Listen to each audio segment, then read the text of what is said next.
终于摆脱了高层，从23层换到了5层。住进去以后才知道原来差距这么大。不知道大家是不是和我一样，当年在选择楼层的时候非常纠结啊，因为对房子是一窍不通，又怕选错了楼层，只能是凭感觉去选。因为当时中介说这个是黄金楼层，采光好，通风好，没有蚊子，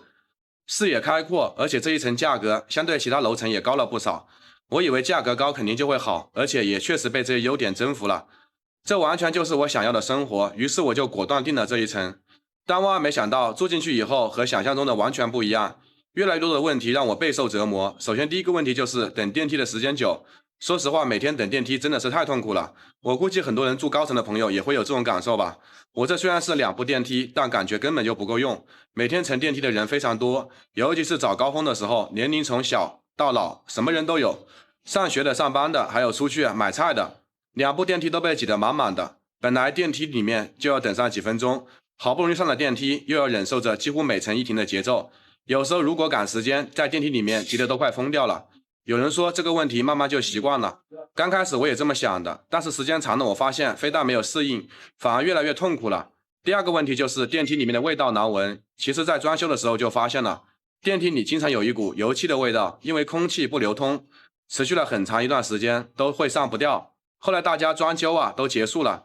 油漆味是没有了，很多人出门身上喷的是或者是涂的味道也很大，还有人出门带着垃圾下楼，垃圾袋质量也不好，就连汤带水的都漏在电梯里面，不小心踩在鞋子上面还黏糊糊的，这些味道掺杂在一起，可想而知又酸又臭，直接让人无法呼吸。所以这个电梯的问题也是我换楼层最主要的原因之一。第三个问题是风太大，有噪音。当时中介说这个楼层通风说好的，太对了，但这个通风也太过于好了，以至于白天出门都不敢开窗户，否则回来家里面就会被满垃圾的满地有时候会发现垃圾桶里面都被风吹倒了。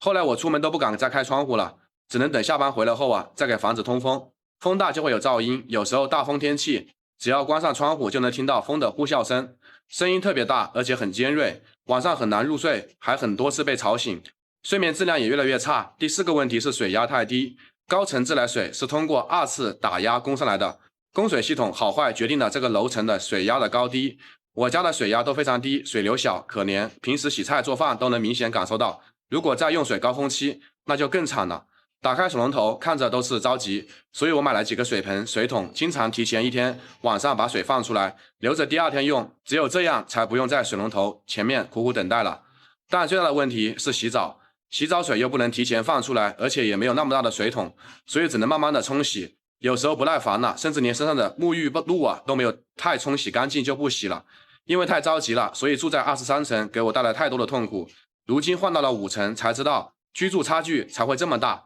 之前遇到一切问题都得到了解决，首先是不用再依赖电梯，现在这个高度想乘电梯或者是走楼梯都可以，有时候赶时间，走楼梯的速度比电梯还要快，不会耽误事，风力也不像高层那么大，而且也听不到风的噪音。现在白天上班，家里面窗户就会一直开着，回来后房子也没有凌乱，而且房间里面空气还非常好。由于南边没有高楼阻挡，采光也不受影响，家里每天接受风光的那个照的时间都很长，房子里面暖暖的。虽然每天每个人的生活习惯不同，喜欢楼层也不同，有通过这次换房的体验，我觉得虽然高层的一个价格贵，但并不适合我，我反而觉得5楼住得更舒服。你们更喜欢哪一层呢？